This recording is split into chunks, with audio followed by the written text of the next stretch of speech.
Hello everyone, I Rakesh Chaudhary, Head of the Department of Physics, Goodhouse Public School. Welcome you all on my YouTube channel, Power of Physics. Now today, we will discuss the Niels Bohr postulates. इससे पहले Dalton theory discuss होगी, Thompson का atomic model हो गया, Thompson के atomic model की कुछ जो पॉइंट्स थे, की पॉइंट्स थे, उनको गलत प्रूव किया था किसने? रदरफोर्ड ने। कौन से एक्सपेरिमेंट के बेसिस पे?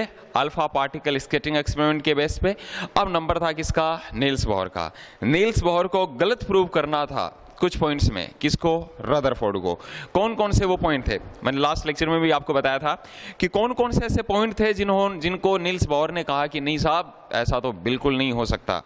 और वो पॉइंट थे, पहला तो ये था, एक लाइन जो रदरफोर्ड ने बोल दी थी वो ये थी कि electron emits energy during its motion in circular orbit, कि जब भी इलेक्ट्रॉन न्यूक्लियस के अराउंड सर्कुलर ऑर्बिट में रिवॉल्व करता है तो उस टाइम पर वो एनर्जी रेडिएट करता है, एनर्जी एमिट करता है। ये बात किसने बोली थी? रदरफोर्ड ने बोली थी। और फिर अगर ऐसा होता तो फिर एटम की स्टेबिलिटी पॉसिबल नहीं होती। तो ऐसी सिचुएशन में उस बात को करेक्ट किया किसने? नील्स बोहर ने। नील्स बोहर ने क्या कहा? नहीं, ऐसा बिल्कुल नहीं होता। कोई भी इलेक्ट्रॉन जब न्यूक्लियस के अराउंड सर्कुलर ऑर्बिट में रिवॉल्व करता है, अपनी स्टेशनरी ऑर्बिट में रिवॉल्व करता है, तो उस टाइम पर वो एनर्जी रिलीज नहीं करता है। सेकंड जो थिंग रदरफोर्ड ने जो बताई वो हाइड्रोजन स्पेक्ट्रम था। हाइड्रोजन स्पेक्ट्रम के रिगार्डिंग रदरफोर्ड ने क्या कहा था कि हाइड्रोजन स्पेक्ट्रम जो हमें मिलेगा वो कैसा मिलेगा? कंटिन्यूअस मिलेगा। लेकिन बाद में पता चला कि हाइड्रोजन का स्पेक्ट्रम है वो कैसा होता है बच्चों? लीनियर होता है। तो उन्हीं कुछ पॉइंट्स को लेकर यहाँ नील्स बोहर ने फिर अपना एटॉमिक मॉडल दिया। नील्स बोहर के एटॉमिक मॉडल को तो हम डिस्कस करेंगे बाद में, पहले उस एटॉमिक मॉडल के बेसिस पे उन्होंने कुछ पोस्टुलेट्स दिए थे और वो पोस्टुलेट एक एक करके हम डिस्कस करते हैं। ये आपके केमिस्ट्री में भी चलती हैं। इन्हीं पोस्टुलेट्स के बेसिस पे हम इलेक्ट्रॉन की जो ऑर्बिट होती है, इलेक्ट्रॉन ऑर्बिट जो होती है उसकी रेडियस कैलकुलेट करेंगे कितना होगा, उसमें इलेक्ट्रॉन की वेलोसिटी कितनी होती है वो कैलकुलेट करेंगे, और उसमें इलेक्ट्रॉन की एनर्जी कितनी होती है वो कैलकुलेट करते हैं। तो सबसे पहली जो पोस्टुलेट थी नील्स बोहर की वो ये थी, electrons revolve in circular orbits around nucleus without emitting energy. The necessary centripetal force for revolving in orbit is provided by electrostatic force of attraction between nucleus and electron. अब देखो, according to Niels Bohr, ये मान लीजिए ये हो गया अपना nucleus. तो न्यूक्लियस कैसा चार्ज है? Positively charge. और इस न्यूक्लियस के चारों ओर इलेक्ट्रॉन है वो रिवॉल्व करते हैं। अब एक बार पहले रदरफोर्ड जी को याद कर ले थोड़ा सा, उन्होंने क्या कहा था? रदरफोर्ड जी ने कहा था कि साहब न्यूक्लियस पर कैसा चार्ज है? पॉजिटिव। इलेक्ट्रॉन उसके चारों ओर रिवॉल्व कर रहे हैं सर्कुलर ऑर्बिट में, तो उन इलेक्ट्रॉन की वेलोसिटी है, वेलोसिटी है वो कैसी क्वांटिटी है? वेक्टर क्वांटिटी है। अब इसका मतलब जब वो सर्कुलर ऑर्बिट में रिवॉल्व करेंगे तो हर पॉइंट पर उस वेलोसिटी की क्या होगी? डायरेक्शन होगी। जैसे जब इलेक्ट्रॉन यहाँ होगा तब डायरेक्शन इधर, जब इलेक्ट्रॉन यहाँ होगा तब इधर, जो टेंजेंशियल होती है वही उसकी डायरेक्शन होगी इलेक्ट्रॉन की। यहाँ पर इलेक्ट्रॉन के वेलोसिटी की डायरेक्शन इधर, यहाँ इधर और यहाँ इधर। इस तरीके से उस इलेक्ट्रॉन की वेलोसिटी की डायरेक्शन हर पॉइंट पे अलग अलग होगी। क्या डायरेक्शन चेंज हो रही है? बिल्कुल, हर पॉइंट पर इलेक्ट्रॉन के वेलोसिटी की डायरेक्शन चेंज हो रही है। If direction changes it means this electron feels a force right now. अभी इस इलेक्ट्रॉन के ऊपर एक फोर्स लग रहा है। वो फोर्स कौन लगा रहा है? वो फोर्स कौन लगा रहा है? न्यूक्लियस लगा रहा है। बिकॉज न्यूक्लियस पर कैसा चार्ज है? पॉजिटिव। इलेक्ट्रॉन पर कैसा चार्ज है? नेगेटिव। तो ये जो इन दोनों के बीच में जो इलेक्ट्रोस्टैटिक फोर्स लग रहा है, उस इलेक्ट्रोस्टैटिक फोर्स के कारण उस इलेक्ट्रॉन के ऊपर एक सेंट्रीपिटल एक्सेलरेशन वर्क करता है। अब अगर इलेक्ट्रॉन पर सेंट्रीपिटल एक्सेलरेशन वर्क करेगा इट मींस फोर्स वर्क करेगा, और अगर फोर्स वर्क कर रहा है तो किसी भी फोर्स को लागू करवाने के लिए, किसी भी फोर्स को काम में लाने के लिए किसकी रिक्वायरमेंट होती है? एनर्जी की।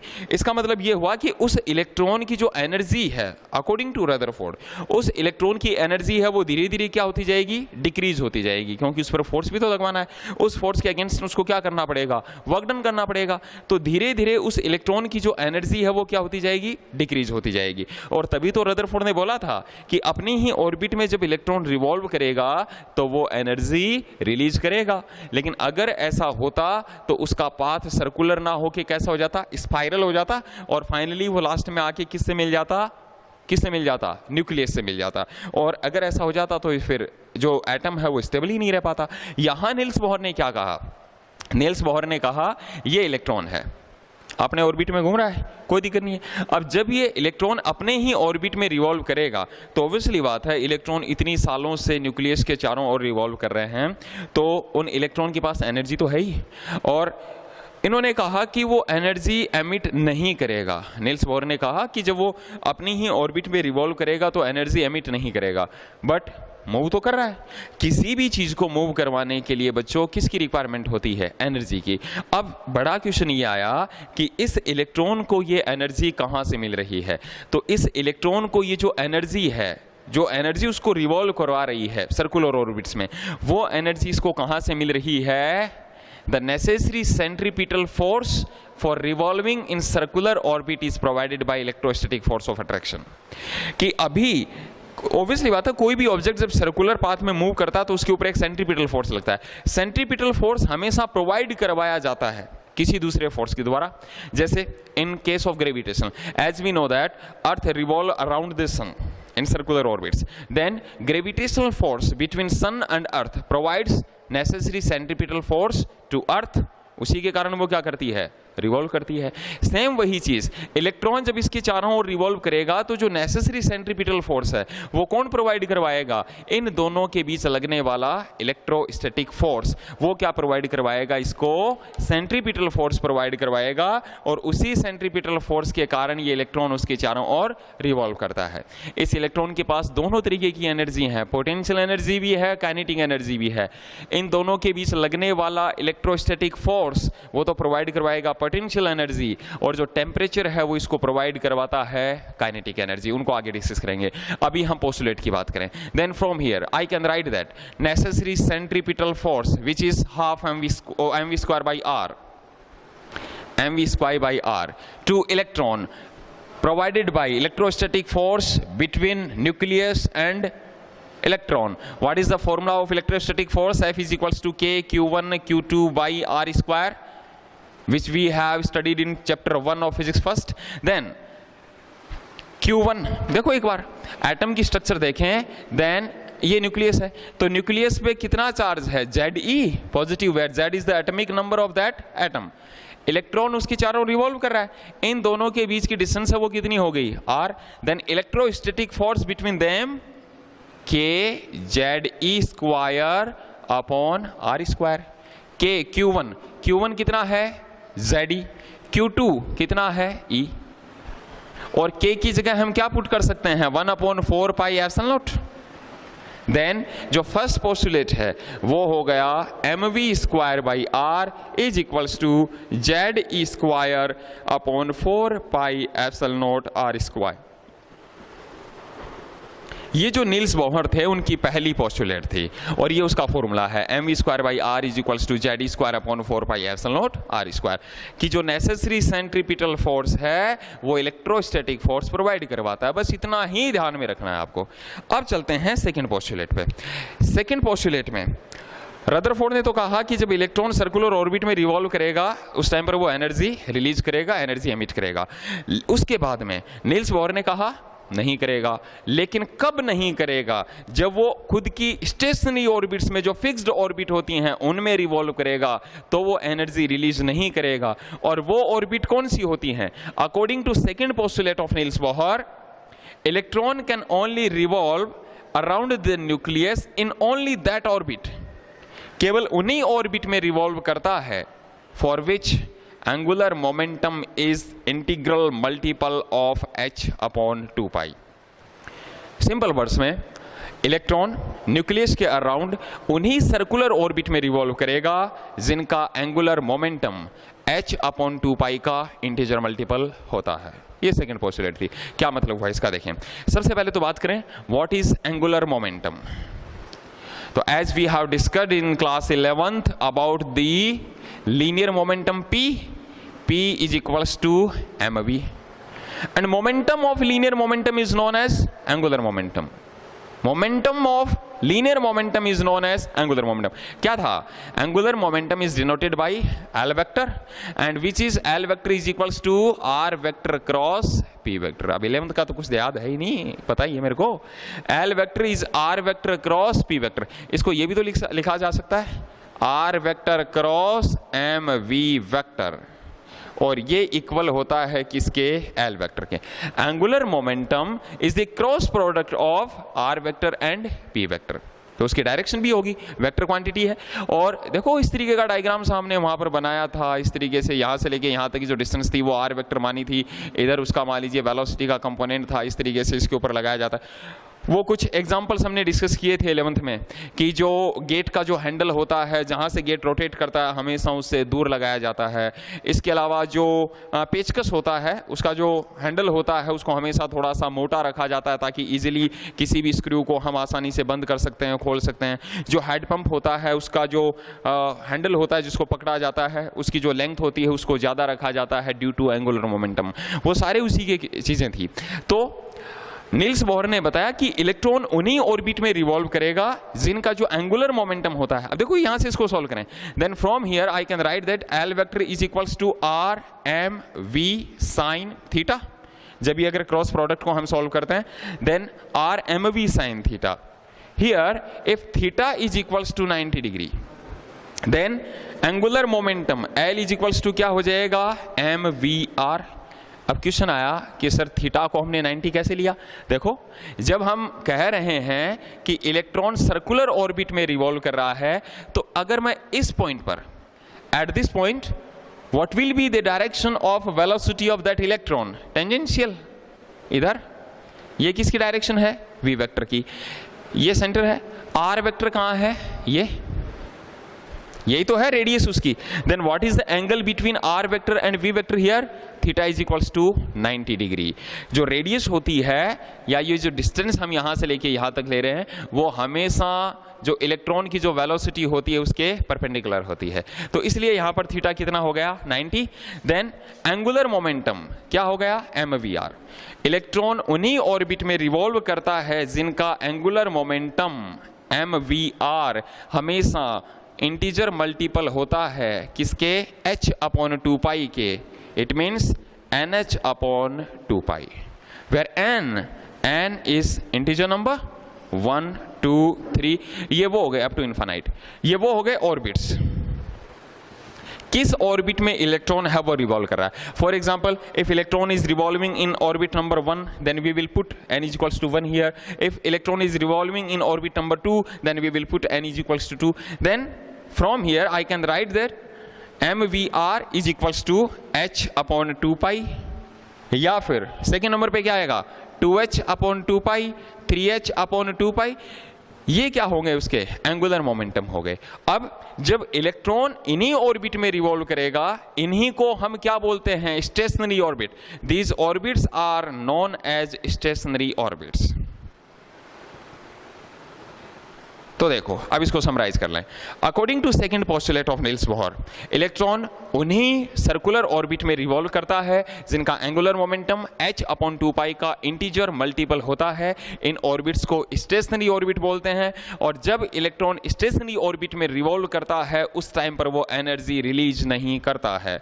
यह थी सेकेंड पोस्टुलेट. अब चलते हैं थर्ड पर. थर्ड पोस्टुलेट क्या थी?